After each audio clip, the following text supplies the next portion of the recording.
32 exhibitor naman po tinampok sa inilunsad na World Travel Expo 2024. Binida po rito ang iba't ibang travel agencies, yung kani-kanilang mga hotel accommodations, pati na rin yung mga produktong delicacies na pinagmamalaki ng bawat probinsya. Erlo Bringas sa detalye. Bilang bahagi ng promosyon ng pagtatravel sa iba't ibang panig ng bansa maging sa labas ng bansa, muling inilunsad ang taunang World Travel Expo 2024 na ginanap sa Makati City.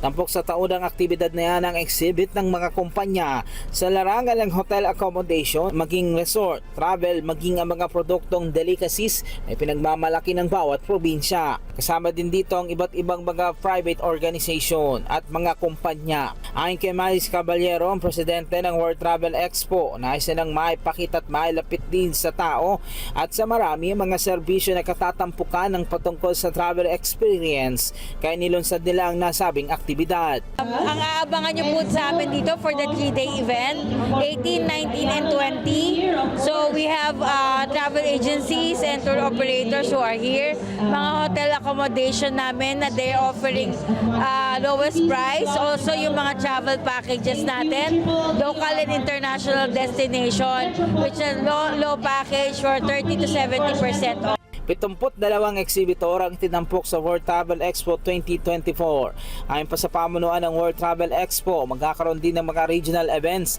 ang kanilang organisasyon na layong may palaganap din ang kahalagahan ng pagta-travel sa iba't ibang panig ng bansa. For the next years, of course, we are still doing the regional. So we have already had the Davao and also the Cebu, and every year, every October po ang World Travel Expo.